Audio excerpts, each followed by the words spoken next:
अरे वाह भाई वाह, विल जैक्स आरसीबी को जितवाने के लिए तुम्हारा बहुत बहुत थैंक्स। देख के तुम्हारी तूफानी पारी ये कोहली भी हो गया रिलैक्स। अरे तुमने क्या गजब का खेल दिखाया, और सब तो छोड़ो, राशिद खान जैसे चतुर चालाक तेज गेंदबाज को भी घुटनों के बल बैठाया। तुम्हें कहाँ गेंद डाले कहाँ ना, बेचारा वो भी नहीं समझ पाया। और तुमने तो भाई गुजरात वालों के टांके तोड़ने का ऐसा मन बनाया, 200 से ऊपर का टारगेट सिर्फ 16 ओवर में ही हासिल करवाया। अरे तुम्हारी तूफानी पारी का अंदाजा तो इसी बात से लगा लो, तुमने 50 रन तो 31 गेंद में पूरे किए थे, लेकिन सैकड़ा तुमने 41 गेंद में ही ठोक दिया। अरे आखिरी के 50 रन सिर्फ 10 गेंद में बना के तुमने तो बड़ा अनोखा रिकॉर्ड बना दिया। विल जैक्स भाई अभी तक कहाँ छिपे हुए थे, अगर तुम पहले टीम में आए होते आरसीबी की ये हालत ना होती।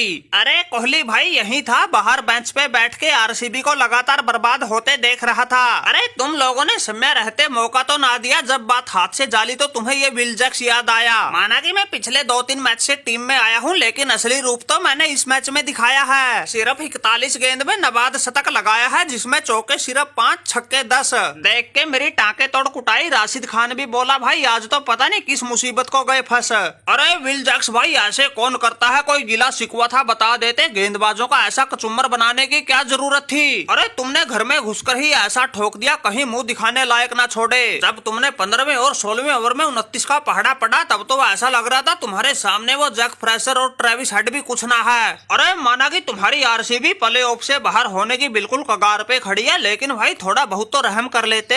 अरे गिल भाई बात है ऐसी, हमारी आरसीबी की हो रखी है ऐसी की तैसी। जब हमने कोहली भाई से पूछा क्या प्ले ऑफ में पहुंचने के लिए अब भी कोई आस उम्मीद बची है, तब उन्होंने कहा था बड़ा मुश्किल काम है, क्या पता बाकी सब बचे मैच तो हम जीत भी जाएं, लेकिन रन रेट में आके मामला फंस जाएगा। मैंने तो तभी कोहली भाई को बोल दिया था ये रन रेट का मामला विल जैक्स पर छोड़ दो, तुम प्ले ऑफ में जाने की तैयारी करो। अरे गिल भाई हमने टीम को तो जितवाना ही था, साथ में रन रेट को भी सुधारना था, इसी चक्कर में तुम्हारे ऐसे टाके टूट गए और इस विल जैक्स के तूफान के आगे बड़े बड़े रिकॉर्ड भी पीछे छूट गए। अब तो भाई मन बना रखा है टीम को प्ले ऑफ में पहुंचाकर ही दम लेंगे।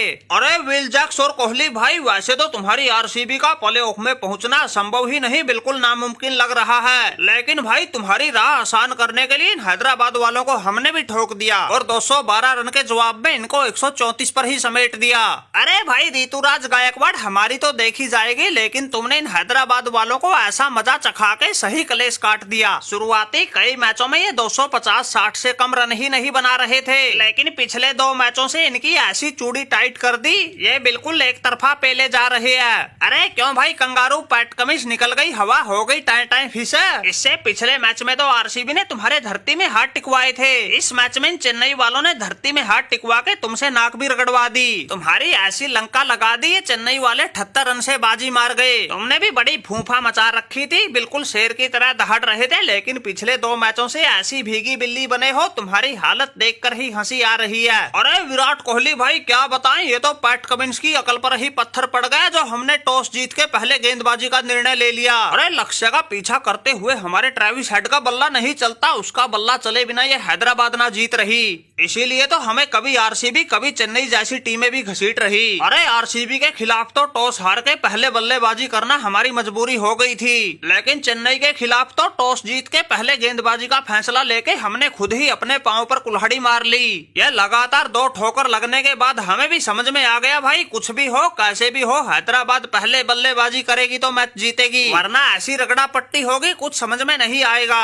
अरे T20 मैच में ही 350-400 रन ठोकने का मादा रखने वाली हैदराबाद देखो कैसे 150 से पहले ही सिमट गई। इस मैच में तो ऐसा हाल हो गया था शतक पे शतक लगाने वालों के ही 2.5 का आंकड़ा छूने में फिल्टर फट गए, और दूसरी तरफ ये ऋतुराज गायकवाड़, डैरी मिचेल और शिवम दुबे जैसे बड़ी आसानी से तूफानी पारियां खेल गए। पता नहीं इस गायकवाड़ ने कौन सा काला जादू करवा रखा था, ये मारे तो गेंद सीधी बाउंड्री लाइन से बाहर जा रही थी, हम मारे तो सीधा फील्डर के हाथ में। अरे पैट कमिंस भाई कोई दम नहीं है तुम्हारी बात में, हार को पचाना सीखो। अरे ठोके होगे तुम लोगों ने बाकी टीमों के खिलाफ 250-300 रन, लेकिन चेन्नई में आके चेन्नई को हराना कोई बच्चों का खेल ना है। यहाँ आकर तो अच्छी अच्छी टीमें भीगी बिल्ली बन जाती है। वो तो एक मैच में लखनऊ वालों का पता नहीं कैसे तुक्का लग गया, वरना चेन्नई का तो ऐसा अभेद किला है जिसे तोड़ना तो दूर हमारे अलावा कोई समझ भी नहीं पाया। और जिस हिसाब से पंत की दिल्ली जैसी टीमें खेल रही है, हमें तो ऐसा लगता है तुम्हारे प्ले ऑफ में पहुंचने पर ही संकट है मंडराया। इसलिए पैट कमिंस कमर कस लो, कहीं ऐसा ना हो तुम्हारी ऊंची दुकान फीका पकवान रह जाए। अरे जितना आसान जिसान तुम सोच रहे थे ये रास्ता उतना भी नहीं आसान, और हमें तो ऐसा लगता है प्लेऑफ में पहुंचने के लिए बिल्कुल तगड़े वाला होगा घमासान।